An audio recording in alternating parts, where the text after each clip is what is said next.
What up, y'all? I hope you're doing well. It is after midnight on Saturday night. We're here for our Secret Teachings of Jesus. This is our Saturday night secret sermon where we delve into the Gnostic Gospels. We're in the Nag Hammadi scriptures. You can find a playlist on my channel, Light, Love, Magic. The playlist is called Secret Teachings of Jesus. But originally we started on the Secret Gospel of James, or the Secret Book of James, and now we've been in the Gospel of Philip. So the Gospel of Philip has been like these cryptic texts that you really sort of like mull over with this like mental yoga. Whereas the Gospel of James was a lot more scene work with Jesus, lots more personality and dialogue. This is the Gospel of Philip is very conceptual. And so we've been in the Gospel of Philip for the last several months. And so I basically just wanted to read the Gnostic Gospels and some of the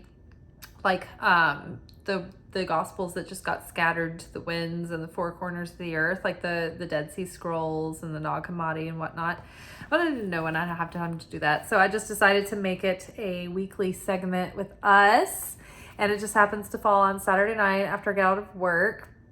So I'm super sweaty. I have like nasty hair. It's been raining. Me and my friends got a couple of drinks after work. We sat outside, so it's been very humid. I'm all nasty.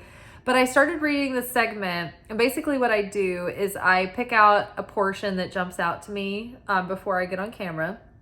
And I read it a couple of times, and stuff starts to come up, and I'm starting to get insights, and then I start recording. So I look a little bit grosser than usual, but it's just because I really needed to start recording and get this out. So tonight's portion is called Three Women Named Mary. And so I will read you this a couple of times through, poorly, and then we will go in line for line and we'll start unpacking the downloads I'm getting. And I'm not a theologian, and I don't have anything to base my brazen arrogance on. This is just my usual prophet-y ways. And then I'm a Kabbalah student, and so I see references there.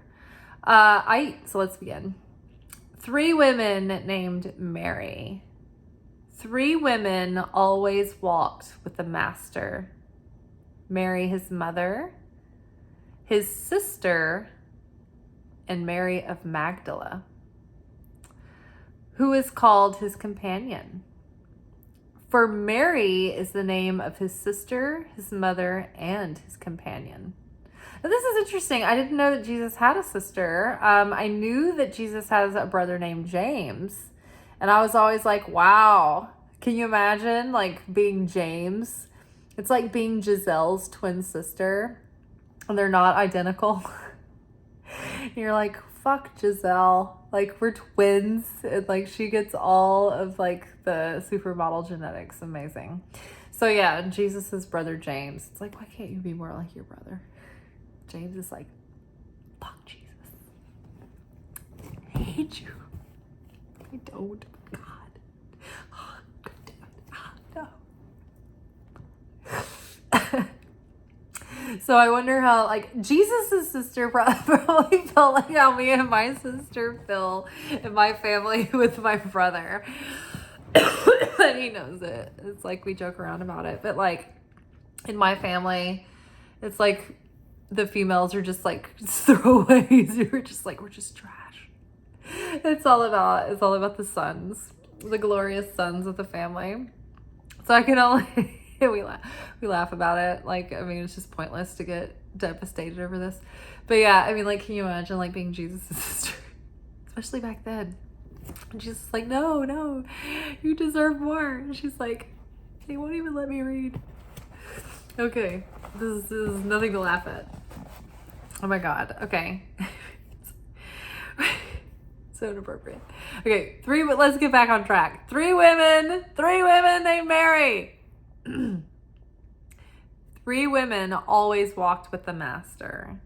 Mary, his mother, his sister, and Mary of Magdala, who is called his companion. For Mary is the name of his sister, his mother, and his companion.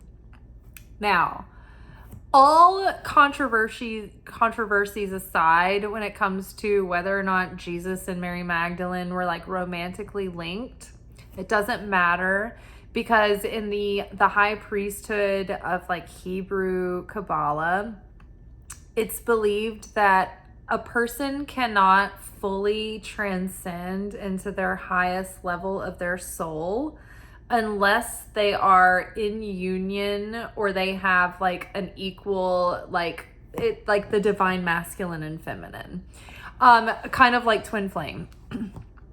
Every person has to balance uniquely within themselves their correct dose of masculine and feminine energy.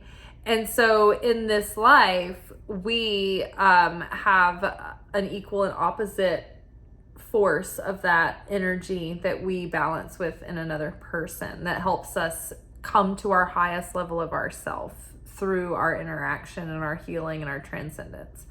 So in order to do that, it kind of takes an intimate relationship between a masculine energy and a feminine energy, not to get hung up on gender and or sex, right? So sometimes this does involve a sexual romantic like partnership, like, you know, in the style of a marriage or a long-term committed like companionship. But this could translate as something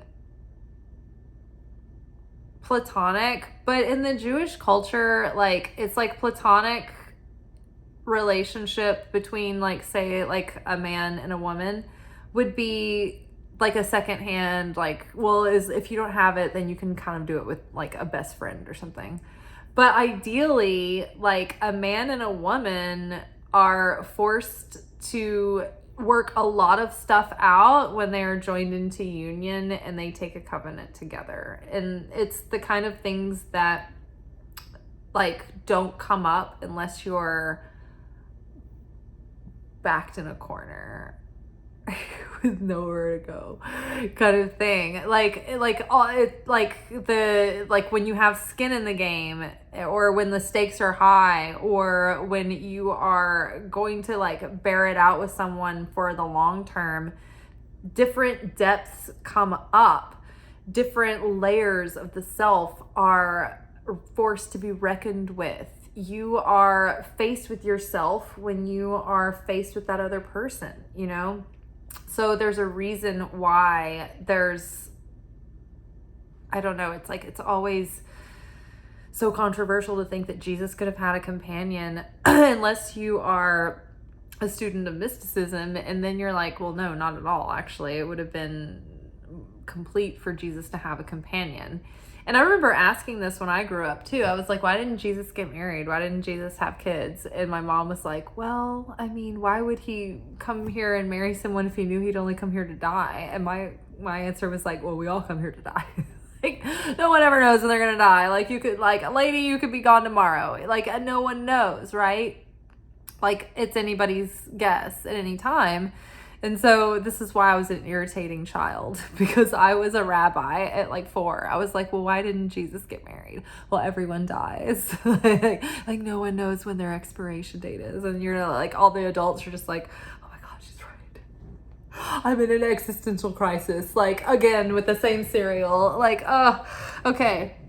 So back to the, like, beyond whether or not Jesus and Mary Magdalene had like a marriage or a secret marriage, or like, I would love to believe that I was descended as a child from ages passed on of Jesus and Mary Magdalene. Like, that's my dream. That's my dream. We don't know. But they were definitely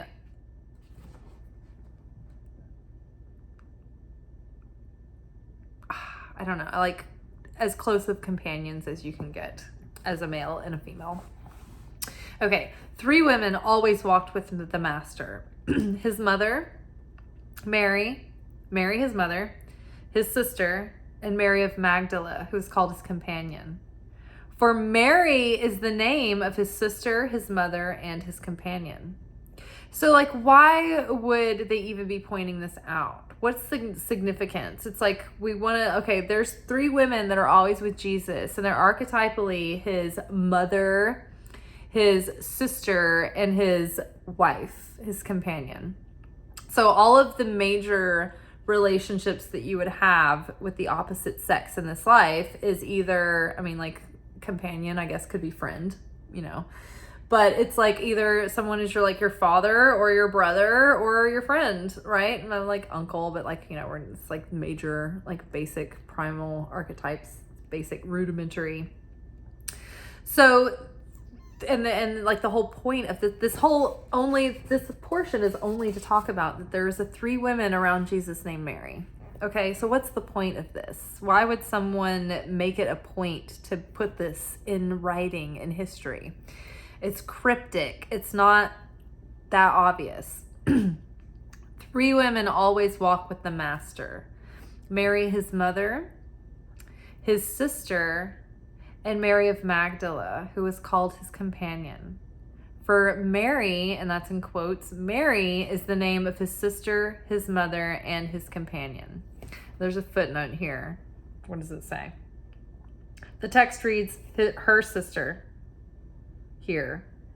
And the translation may reflect that reading, but see the reading, his sister, just below. Okay, so it may have been his sister or her sister. Which is even more interesting to think that the master was referred to as a her. Interesting in the original text, and they corrected it as a his. So interesting that just for the sake of swapping out, like, the soul as the feminine aspect of the self, and the body, the outer, the personality, the ego is the masculine part of the self. So in a way, it was almost referring to the Christ, the master's internal self, which is very interesting when we talk about the significance of the name Mary. So through the lens of Kabbalah, the Bible is looked at as a code book, and the code is basically an operating manual for reality, the cosmos. It's a blueprint of reality. It's a blueprint of the soul, at least the tree of life is. So the Bible is sort of a manual of a how-to, but it's not straightforward. It's written in complete code. All the parables, all of the poems, all of the psalms, all of the stories that seem historical, and they might be. It's not that they didn't play out in some degree at some point in history. But the reason they played out is because symbolically, they're telling a whole nother story about the non-material realm of reality, which is 99% of the whole thing. Physical, like, matrix here that we're, like, interacting in is only 1% of existence. So the physical existence, that's the masculine, right? The physical expression. The non-physical is the feminine, right? And that's the same, within us. It's like the macrocosm is the soul. The microcosm is the soul, whereas the macrocosm is the outer world, right? So basically, okay, so the Bible is a code, and it's a code of basically an instruction manual about how to live and move and have our being within reality. And it's basically referencing our soul's journey and the transcendence thereof. And it's not to say that these things didn't happen. It's like they did, but we are only sort of a symbolic expression of the non-material realm, whereas, like, our nightly dreams are a non-material symbolic expression of our physical realm. So it's like always this, like, mirrored sort of, like, reversible jacket kind of thing. Okay, so back to this, back to our verses, because we get on tangents, but we have to. So we're speaking in code here. And so the three women who always walked with the master, Mary his mother, Mary his sister, and Mary of Magdala, who was called his companion. For Mary is the name of the mother and the sister. So the point is that they're like, okay, there's these three feminine archetypes that are with Jesus at all times, and they all have the same name. So what do they all have in common? This name. What does the name mean? In Kabbalah, because everything is in code, everything means something. Every name that's given to something, every weird detail in the Bible that you're like, why did they think that that was worth mentioning? Those are usually, those random, like off the wall details are usually the most important because they have a Kabbalistic reference that has to do with what's going on the spiritual level. It's not about the physical. Every single Hebrew holiday centers around a Hebrew event that happened in history that is celebrated as part of the Jewish culture and tradition and religion. But on a deep spiritual, mystical level, those events took place on those days at those times because Kabbalistically and mystically speaking, those were already days that were being celebrated or observed for their particular brand of energy anyway. So in Kabbalah or in Hebrew mysticism, we understand that every single day of the year has a unique quality and resonance to it. And so there are certain times of year where there are open portals and windows of time that allow us to connect with the light on a more direct level than other times, which opens the window up for chaos and miracles. That's why there's always like these like crazy battles and plagues followed by like miracles during these times. That's why we celebrate them, and that's why we put our consciousness there during those times too, and the Christian holidays as well, and they usually line up right around the same time because they're interrelated. But they're so that we are opening our soul up to align with that elevation and that correction and that opportunity and that opportune time. And the more conscious we are of like what's going on during those times, the more potent or effective or prominent the transformation can be. So it's kind of like we're under that weather no matter what, but the more we're aware of it and participating with it, it's like the more transformational value it has for us. Okay, so circling back, let's just go back and read our 3 sentences again. 3 women always walked with the master: Mary his mother, his sister, and Mary of Magdala, who is called his companion. For Mary is the name of his sister, his mother, and his companion. Now, Mary is associated with the second Sephiroth, and the word is Binah. And the second Sphirot, or Sephiroth, or however you can pronounce the word, I think it's Sphirot if you're in the traditional schools. This is the divine supernal feminine energy. So the most pure, potent, primal feminine energy that there is. This is also known as the dark and fertile mother. So this is where all the feminine energy of the universe and the existence beyond the universe, the multiverse, comes from. Different things associated with this quality of the divine feminine power. There are many varying things associated with this, but one is the name Mary, because this divine supernal mother energy is going to be reflected in all of the important archetypal mother energies, right? So it would only be natural that Jesus's mother would be named Mary. And so this is the supernal feminine Binah. She is the dark, unfertile mother because she is unmanifest in the physical. It is not until we get to Malchut, which is the realm in which our physical manifestation happens. Malchut is the bride of Christ, right? That is where thy kingdom come, thy will be done. It's like we are the bride, we are the body, we are the physical manifestation of humanity in this physical realm. So we receive the Christ within us. Like, the Christ comes into us, like the bride. All of like Hebrew, spirituality and, lure is it's very sexual. It's very intercoursey. It's all masculine and feminine and, all of that. And it's so weird that like Christianity is like became so puritanical and like asexual. It's like that's kind of like plugging in the outlet. Like it's all about electricity. It's like plugging something in this world. So Mary. So Mary, and then Mary of Magdala. Mary, she's more associated with like the bride of Christ, right? So she's the fertile mother that can give birth to to the physical.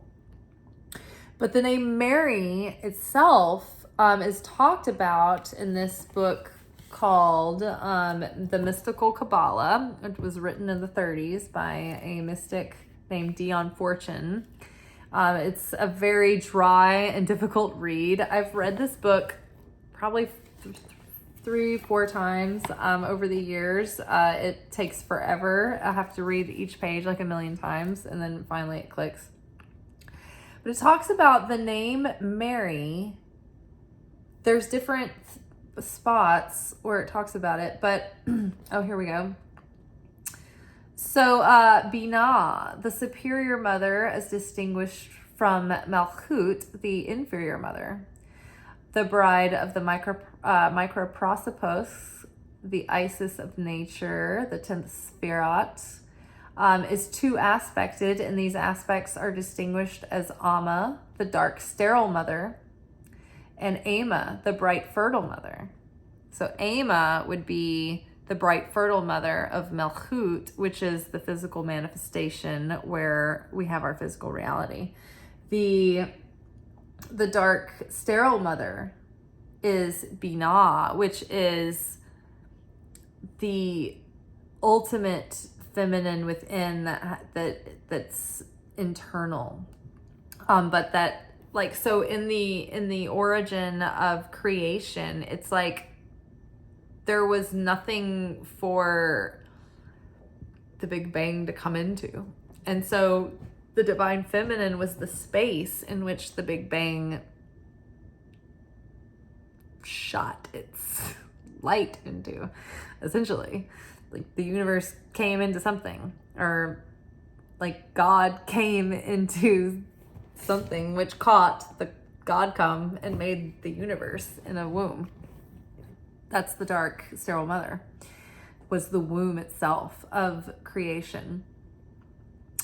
Okay, so Mara, which not only means bitter, but is also the root of Mary. And here we meet again the idea of the mother, at first the virgin, and then with the child by the Holy Spirit. So basically what I wanted to point out here is that, and then there's some other parts of this book that break down the name Mary. And Mary, or Mara, is the root of Mary, or Mary is the root of Mara. And it means bitterness. And otherwise, like Mary has gone on to show that it means sorrow or suffering. And so I think that it's interesting that if you are close to the Christ, if you are a companion of the Christ, if you are birthing the Christ in your life, if you are a student of the Christ, if you are a handmaiden of the Christ, it's like to be with the Christ is to suffer.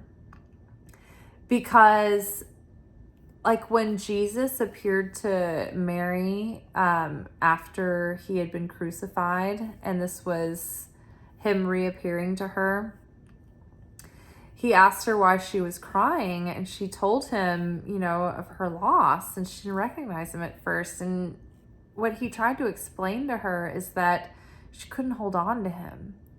She had to let go of his physical form.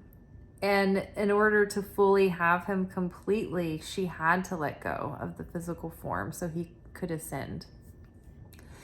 And how many times has that happened in real life to you?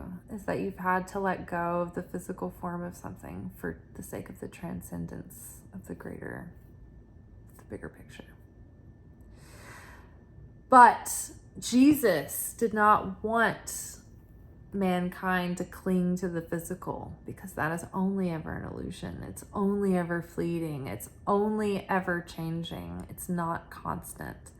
It's the light within, it's the spirit within, it's the soul that continues on, that is constant, that is real. And so it's only the light that's shining through each of our flesh vessels, that's animating us, that's true, that's real, it's eternal. That's our spirit, just keeps carrying on. Our soul we bring with us as well, but it changes, it transcends, it transforms, it takes longer, it takes lifetimes, but it still transmutes over time. But the one part of us that doesn't ever change is that spirit, the core of our being. And that's the part of us, that little piece of divine, of source, that we get to have our unique little print on. And so, yes, to be alongside the Christ, to birth the Christ is pain, because you have to know that you're going to lose the Christ, right? The Christ will die. Mary took care of Jesus and molded him and shaped him and groomed him and let him go to the priesthood. And that took him away from her. And she knew that he was going to be doing things. And, it's like she couldn't hold on. And even though she went with him in his ministry, that the disciples didn't get where it was all leading, but the Marys knew. The Marys, the sister, the mother, the lover, they all knew that this was not going in a positive, fun direction. That Jesus was shaking things up and he was an enemy of the state. And that was going to lead to death of the physical. And so when we take on the yoke of the Christ, we take on the agreement that we're going to suffer, because it's the ego that clings to the physical. It's the ego that clings to the practical. It's the ego that clings to the material, to the attachment of whatever it is, of our identity, of our validation, of the things in our life that we get used to. We cling. We don't want to let go, and we don't want to face it. We don't want to face our anger. We don't want to face our suffering. We don't want to face our sadness, and we don't want to face our laziness and our temptation and our selfishness. And we numb out, and that's why people are miserable and they're not fulfilled. It's because they're not, it's Siddhartha, the Buddha. Before he was the Buddha, he was this prince propped up in this perfect palace, and it was gilded, and he had all the pleasures in the world, and he had everything that he wanted, and he never lacked for anything, and he was absolutely miserable and unhappy. And when Siddhartha became the Buddha, it was a journey. It was that he left the palace and he went to discover what it was to suffer, which is the same as the Christ. The Christ could have, Jesus could have stayed in his village and had people come to him. That was the common way of prophets and healers in the day. But he went out and he went to suffer and he went to sacrifice and he went to spread it out. And it's a journey. It's a pilgrimage. It's a step-by-step walk. It doesn't sit still. It moves. It evolves. It goes where it's not supposed to. It goes across the lake to the Gentiles, The the Christ has a life of its own, but it doesn't come without difficulty. It's a guaranteed difficult route, because it's meant to break down the ego. The ego wants to prop us up in comfort, wants to keep us small, wants to keep us hidden, wants to keep us miserable. It wants to keep us trapped in our grandiosity even. Even the people who have the ultimate success, if their ego's in control, they're missing out on the depths. You never win out when the ego's in control, because the adversary uses the ego. It's the ultimate tool. It's the ultimate little string puppet. And so, yes, to be in the company of Christ, to be in the company or the process or the practice or the discipline of Christ consciousness, it does mean that you will suffer. It does mean that there is pain, but it's the kind of pain that cleanses the part of you that destroys you all the time. It's a cleansing pain. So in Kabbalah, we learn that in each soul, we have like a balance at any given time of negative and positive, like negativity and positivity. See with the scales in the background. And through our life, we're doing a process called tikkun, correction. And this is where we just sort of like try to balance out the different varying governing forces of our soul. We are healing past wounds. We're making up for selfish actions that we've done. And so over the course of our lifetimes, it's like we accumulate, or like we're even given like a certain amount of density and darkness that we're allotted, it's like our rent for being, human, right? Energy cannot be created or destroyed. It can only be transformed.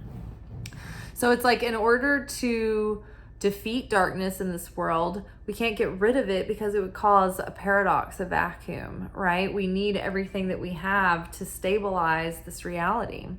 So we can't take things away because they bring balance too. So all we can do is heal and transform and correct and bring temperance to and redeem these warring forces. And so, that's how we do that in this life. We change. We bring our darkness into light and we heal it. And we do that within ourselves, and then that starts to have an effect on the outer world around us. But yeah, it comes through the death of the ego, the carrying the cross, dying to the flesh. 3 women always walked with the master: Mary, his mother, his sister, and Mary of Magdala, who was called his companion. For Mary is the name his mother, his sister, and of his companion. So it's like, particularly, it's the feminine part of ourselves that suffers. It's the emotional part of the self that suffers much deeper than the masculine part, than maybe like the headspace or like the physical aspects. It's the depths of the soul that have to do the suffering, the long suffering, the patience, the correction. Oh, and so we were talking about changing our darkness into light. So one of the ways that we can transmute our darkness into light is through acts of sharing and through acts of when we have revelation and then we embody that and to change. Or like we said, we're doing acts of sharing or acts of kindness to others. Not in the attempts to get something in exchange, but like from a place of giving and love and generosity. But one of the things that cleanses our negativity faster and more intense than anything is pain and suffering, unfortunately. If we are going through a hard time and say we have a very big public upset and it's a big humiliation, it's that's a really good opportunity because you're working off a lot of negativity from past lives, from this life. you're tipping the scales for yourself, especially when you can be in the moment and be like, oh my God, this is horrible. I'm really embracing this. This is really good for me. Heartbreak, heartache, injury, misfortunate events, bad luck. All of these things are helping you work off negativity, but as long as you're not short circuiting even worse in the meantime. I mean, you're still working it off, but like you can double down and like get interest in return if you can gracefully go through this and like really embrace it and know that it's helping you. It's like even more positive. So in a way, it's like suffering is like, it's a bonus. If you can go through it and embrace it, then it really helps you work off like your sin, right? And so, that's another thing that was like really coming to me before I started the video. It was like, that makes sense about like, it's like, why? Okay, so like God sent his only begotten son to be sacrificed for us, right? And for the sin of the world. So it's like, why did Jesus have to suffer so much? Why did the crucifixion have to be so intense, so brutal? And it wasn't just so that like people would remember it forever. It was literally like Jesus was opening a portal that would allow for the souls of all mankind to transcend higher than they ever had. And so in order to do that, enough like negativity and suffering had to happen, like so much suffering. And like he didn't deserve it. So it was like the exponential growth of like someone who's suffering that doesn't deserve it. That's even more positivity revealed and even more darkness like that's turned around.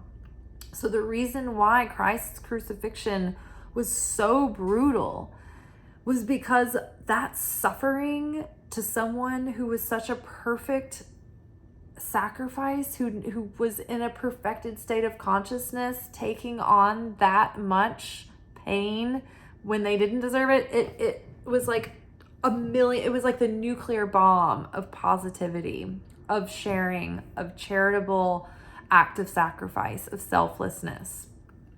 It had to be that brutal, because if it wasn't, it wouldn't have paid the debt. It wouldn't have balanced the scales. So to walk with Christ means that your name is going to mean suffering. That it's going to mean suffering for you. It's going to mean sorrow, because in order to ascend, the whole point of being a Christian is not so you get to go to heaven. That's what McDonald's Christianity would have you believe. But being a disciple of the Christ means that you are ascending in your soul. And you are facing your ego and you're dying to it and you're agreeing to go through suffering so that you can face all of this and so you can actually change. And so that you can ascend into Christ consciousness, so that you can have more compassion and more understanding and more patience and more generosity and more grace. And it's not so you get to go to heaven. So you get a lot more interest returned on your investments, and you get to have a big machine gun, you know.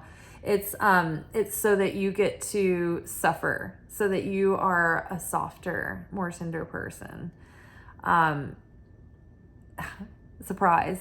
Yeah. The disciples were kind of disappointed too. They thought they were going to take over the government. They were like, Jesus, like, when are we going to like reign and rule and be like kings over like the Middle East? And he was like, I'm going to get executed. This is like an internal win here. The Marys understood that. Mary of Magdala, weeks before Jesus was crucified, it might have been like even like closer to that, when she washed his feet with spikenard and alabaster with her hair, and everybody was like, oh, what a wasteful, like why did you spend all that money on this perfume and you just are dumping it all out now? It should have been saved. This is like a year's supply. And Jesus was like, she's doing exactly what she was supposed to, because that was there to prepare his body for death and for burial, and to help him transcend and to cleanse him for his his passing, his transformation, and she knew that ahead of time, and she was making it a sacred ritual, and none of them got it. They were in literal mode. They were like in, hey, like, let's like take up the policies that are going on right now, and the Marys, they knew it was coming. And they were there, and they were showing up, and they were just being in the moment while it lasted. But that was really sacred, and Jesus was like, yeah, she's doing something that's sacred and ritualistic right now. It's not wasteful at all. And actually, the poor are always among us.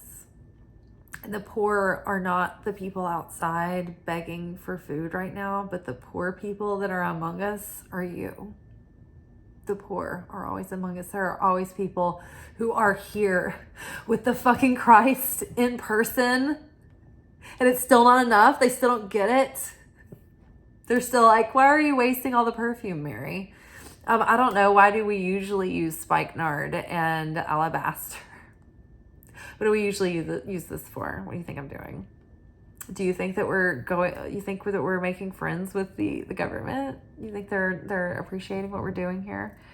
We're turning the politics on its head. We're saying crazy, controversial things. We're talking about educating women and bringing them into the ministry. We're talking about treating people with equality.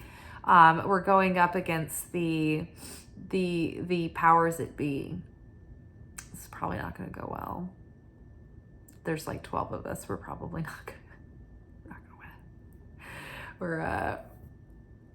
We're going to win, but it's not going to be the obvious way.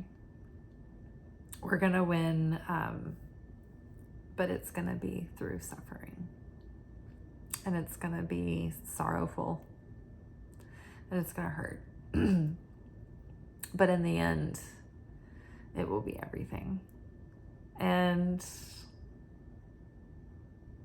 even to this day, most people don't even see it. Most people didn't even see what happened. 3 women always walked with the Master. Mary, his mother, his sister, and Mary of Magdala, who is called his companion. For Mary is the name, his sister, his mother, and his companion. Mary is the name of his sister, his mother, and his companion. All right, 42 minutes, not 45. Pretty damn close. All right, y'all, let's read this one more time. 3 women named Mary. 3 women always walked with the Master. Mary, his mother, his sister, and Mary of Magdala, who was called his companion. For Mary is the name of his sister, his mother, and his companion. All right, y'all. I hope I don't leave the impression that if you are a Christian, it's just all about suffering. But I think that it kind of is. I think that to be of a Christ consciousness, you have to be willing to suffer away all the layers that are keeping you from unconditional love. Because really, like, pain is unavoidable in this life, but suffering is our choice, and suffering is what we cling to. Suffering is what we refused to be unattached to. And when you think about that, when you think about how pain is unavoidable, but suffering is a choice, it's like, suffering lasts as long as the ego has strength to cling. And the suffering of Mary Magdala and the other Marys, like when Jesus was like, why are you so sad? It's because they were clinging to the ego, to the physical, to the material. They were clinging. That's the trick of the devil. The devil card in the tarot depicts the Baphomet with the lovers at his feet, and they're like in despair and they're in despondency and they're in these loose chains. And the thing is that the chains are loose. It's an illusion. They could take them off at any time they choose to. It's all an illusion. The devil's illusion is that, first of all, he's not real, that your fear is real, that your temptation is real, that anything that's physical that you're seeing is real, when in reality, it's the spiritual, it's the energetic level, it's the most real. And if you can change that, material can change in an instant. That's what miracles are. All right. One more time for the cheap seats in the back, people. 3 women named Mary. 3 women always walked with the master. Mary his mother, Mary his sister, and Mary of Magdala, who is called his companion. For Mary is the name his sister. Mary is the name of his sister, his mother, and his companion. All right, I'm going to eat salmon and risotto and some robust kale with cracked pepper and god dang ranch dressing. Because this is the South and we're in the United States of America and we don't do anything without ranch dressing. Do you hear me? Hey, anybody in other countries, do you guys like ranch dressing? One time when I was in England, I was studying abroad, and this guy who's like super funny and cute, his name is Steve. Steve, are you out there? Do you remember me? He was making fun of Americans, and he goes, "Oh, I love America. Give me my ranch." So true. So true. He works at the TGI Fridays in Leicester Square. So like he knows about Americans wanting ranch.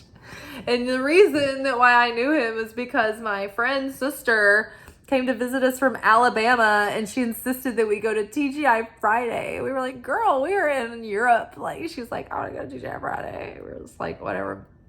Then we met the cute waiters, and so that was worth going. Better than the food, that's for sure. All right, bye.